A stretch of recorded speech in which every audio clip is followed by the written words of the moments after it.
Olá! Hoje, sexta-feira, 6 de janeiro de 2017. Se você vai comprar material escolar para o seu filho, é bom pesquisar os preços antes de levar o produto para casa, hein? A diferença pode chegar a 457% nos preços, segundo o Procon de São Paulo.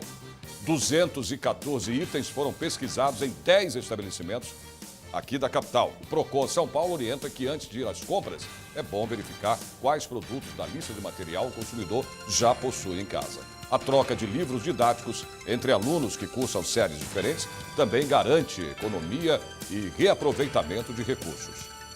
Na lista de materiais, as escolas não podem exigir o material de uso coletivo e higiene pessoal, de escritório ou limpeza, conforme determinação da Lei 12.886 de 2013. Vamos saber agora os destaques desta edição. Projeto de lei na Assembleia Legislativa quer ampliar os bancos de remédios em todo o estado. Nova lei permite o grupo de escoteiros a utilizar espaço das escolas estaduais nos finais de semana ou em dias sem aula. A partir de agora no Jornal da Assembleia.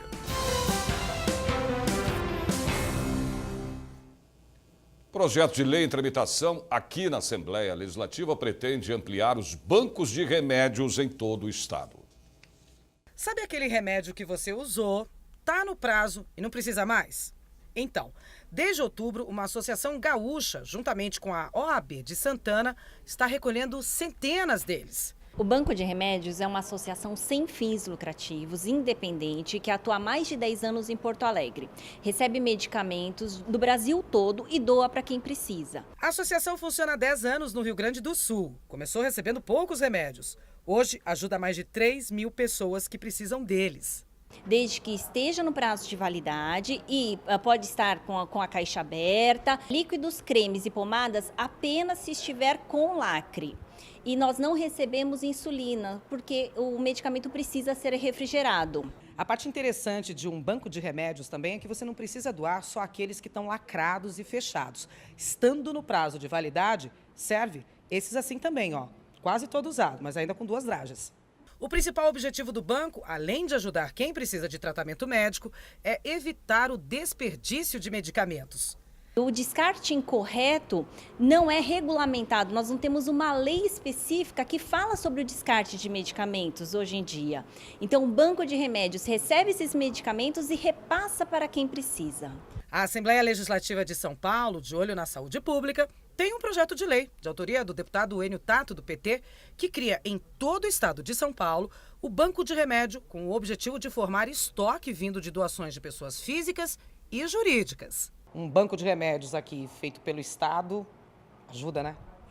Com certeza, vai ratificar, vai confirmar todo esse trabalho que o Banco de Remédios já realiza e tomara que nós tenhamos outros pontos de coleta para que as pessoas doem medicamentos, porque doar medicamentos é um ato de cidadania e as pessoas doando medicamentos ajudam quem precisa a utilizar aquele medicamento que não tem condição para comprá-lo, ajuda o meio ambiente e ainda diminui a judicialização na área da saúde. Além de enfrentar o preconceito, os portadores do vírus HIV lutam para garantir direitos legais, trabalhistas e sociais.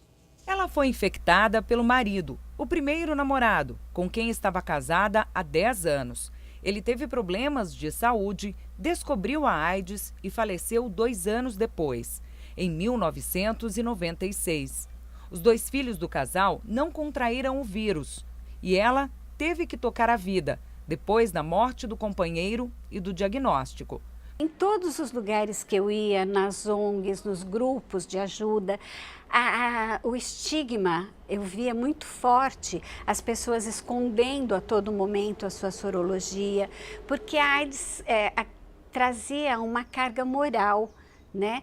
Você, além de você estar doente, de você ter uma doença que não tinha cura, era uma doença sexualmente transmissível e ela vinha acarretada desse estigma negativo. Todas as pessoas que eram diagnosticadas com HIV, que descobriam AIDS, a primeira coisa que se dizia assim, alguma coisa de errado fez, né? Porque o estigma das pessoas usuárias de drogas, do início, drogas injetáveis, prostitutas e gays.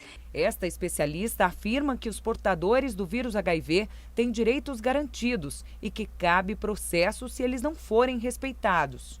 O paciente com HIV/AIDS, ele deve ter todo um tratamento digno. Então, de qualquer pessoa, ele deve receber este tratamento de forma respeitosa, inclusive em relação ao médico-paciente. Então, toda relação ela deve ser de forma humana, respeitosa, digna. Se porventura este paciente se sentir constrangido, ele pode sim recorrer a uma delegacia, requerer uma forma de reparação e inclusive por meio de uma ação civil, né, requerendo uma reparação indenizatória, se ele se sentir constrangido ou discriminado. Silvia tem nas mãos várias cartilhas elaboradas por pessoas como ela, que conhecem a realidade dos soropositivos e se preocupam com a informação. Ela afirma que saúde e emprego estão no topo da lista de prioridades. Um dos direitos fundamentais é o direito à saúde, né? E a gente vê que muitas pessoas, mesmo com o nosso programa de AIDS, mesmo com toda esse tratamento avançado que a gente tem no Brasil, essa política reconhecida, ainda falta muita coisa, sabe? Eu acho que ainda faltam muitas pessoas não têm o acesso à saúde preventiva. A doutora Cláudia alerta que é preciso exigir o que garante a lei. Quando o paciente com HIV/AIDS ele se sente discriminado e ele necessita ou ele precisa entrar com uma ação judicial, esta ação pode ser com caráter sigiloso. Então, o paciente ele pode requerer, até mesmo por meio do seu advogado, este sigilo, para que as pessoas não tenham acesso ao seu processo. Depois de 35 anos de AIDS no Brasil, as pessoas, soropositivas ou não, têm direito à informação. Informação é tudo, é a única coisa que vai mudar a história da AIDS, vai diminuir o preconceito, vai ajudar as pessoas a viverem melhor. Eu acho que ninguém precisa viver pela metade. E eu canso de ver pessoas escondendo há mais de 20 anos que têm HIV. Eu luto muito para que a informação chegue, para que as pessoas possam ser elas, com HIV, sem HIV, com AIDS, sem AIDS, né? Mas que elas possam ser felizes, mesmo com uma doença que, por enquanto, não tem cura, né? Previsão do tempo para amanhã, sábado, São Paulo, com sol, hein? Aumento de nuvens pela manhã e também a possibilidade de pancadas de chuva na parte da tarde e à noite. A temperatura chega aos 29 graus. Campinas, sol entre nuvens também pela manhã, à tarde e à noite. Pode chover, a máxima é de 32 graus. São José dos Campos, sol entre nuvens, deve chover. A máxima chega a 34 graus. Sorocaba, dia amanhece ensolarado, com a presença de nuvens e possibilidade de pancadas de chuva na parte da tarde, também à noite. Os termômetros devem chegar aos 30 graus. Ribeirão Preto, dia com sol, com algumas nuvens. Pode chover, a temperatura aumenta e deve chegar a 32 graus. A nova lei permite grupo de escoteiros a utilizar o espaço das escolas estaduais nos finais de semana ou em dias sem aula. Você vai ver já já.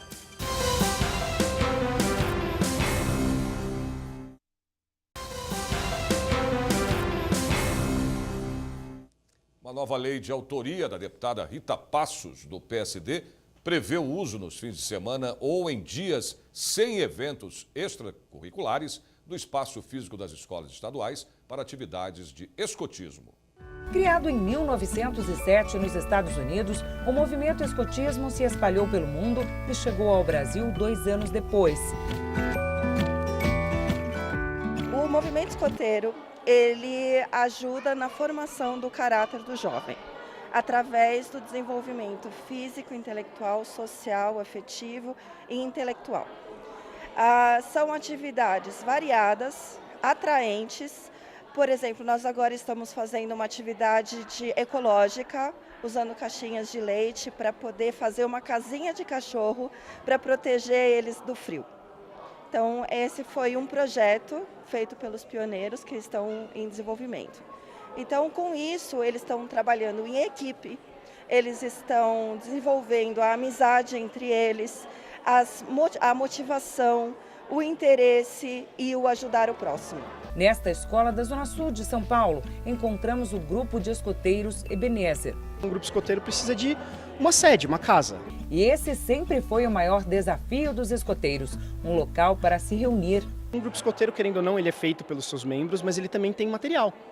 Né? A gente tem barracas que a gente precisa guardar em algum lugar e não pode ficar na casa de alguém. Né? Então é importantíssimo que um grupo escoteiro tenha uma casa, até porque ele se envolve com a comunidade ao redor dela. A solução veio com a aprovação do projeto de lei de autoria da deputada Rita Passos, do PSD, que prevê a criação do Programa de Estímulo ao Escotismo no Brasil. O objetivo é fazer parcerias entre a Secretaria de Educação do Estado e a União dos Escoteiros do Brasil para a implantação gradativa de grupos de escoteiros. Com a aprovação da lei, passa a ser permitido o uso do espaço físico das escolas nos fins de semana ou em dias que não tenha atividade escolar. Esta lei vem para permitir para que o governo do estado faça as parcerias junto com o escotismo do Brasil para que possa implantar pelo menos uma em cada cidade, né? Pelo menos uma.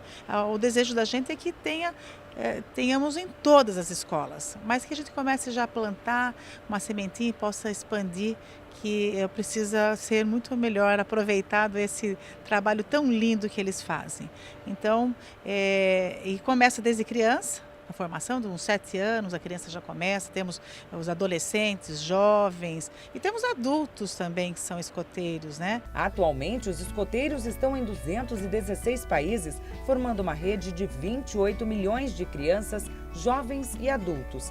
Desde a fundação, mais de 500 milhões de pessoas já aderiram à lei escoteira em todo o mundo. A pessoa que é um escoteiro, ele tem uma organização, ele é uma pessoa mais assídua, uma pessoa que tem um comprometimento em querer ajudar o irmão, o outro. É muito legal. Então, o meu desejo é que realmente todas as escolas possam ter. E lembrando que é opcional. Tá? Não é obrigado todas as crianças, os jovens, adolescentes a entrarem no escotismo se a escola implantar e aderir a essa parceria, todos vão ser obrigados de forma alguma. Vai quem quer, participa quem quer. Mas eu acredito que muita gente vai gostar e os pais também vão gostar.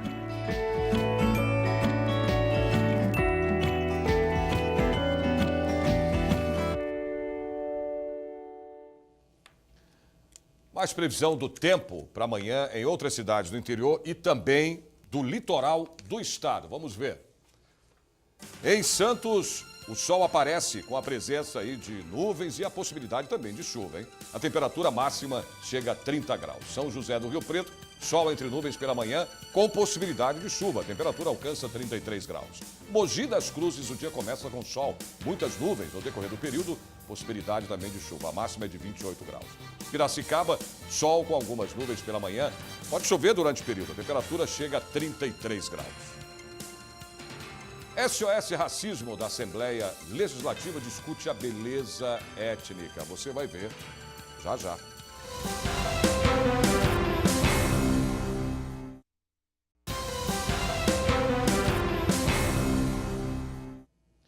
SOS Racismo, o Departamento da Assembleia Legislativa, fez uma reunião com empresários da área para discutir e também promover o setor de beleza étnica. Vamos ver. A Silmares virou empresária há menos de 7 meses. Só tem 27 anos e enxergou uma oportunidade no segmento étnico de cabelos. Você está junto com um monte de gente também nesse segmento, então você tem aquela questão também de você, às vezes, não tem um patrocínio, você não tem aquela pessoa que um grande fornecedor te ajude com a mercadoria, entendeu? Com a gente que está começando agora, com aquelas que já estão lá, que são as maiores, que já têm esse acesso. Porque às vezes as clientes perguntam de um produto que a gente, às vezes, para você conseguir, você tem que desembolsar uns 10 mil reais para você ter esse produto. Mesmo assim, a gente vai, né, no dia a dia, a gente vai lutando aí, pegando um pedacinho aí do espaço.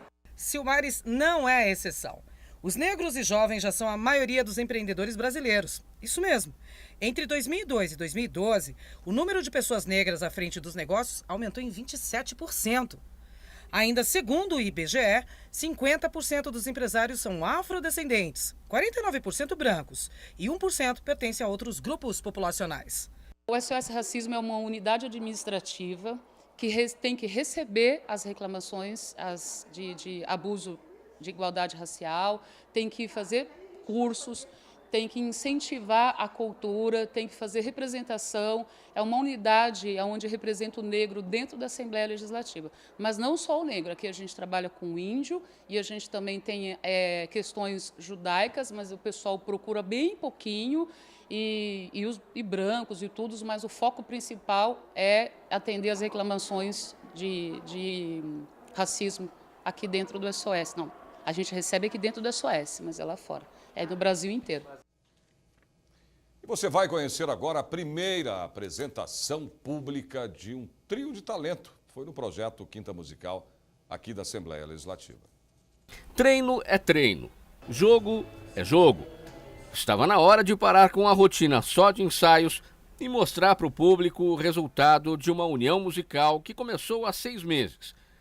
Voz e violão, deputado João Paulo Rilo, do PT. Só quero com você, só quero com você, só gosto com você. Guitarra e viola caipira, Pedro Tomé, funcionário da Divisão Técnica de Taquigrafia da Assembleia Legislativa.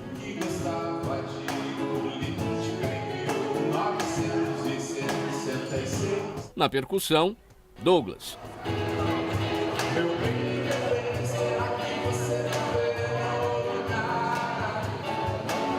MPB, rock nacional e sertanejo de raiz fizeram parte do repertório mostrado pelo trio no Quinta Musical.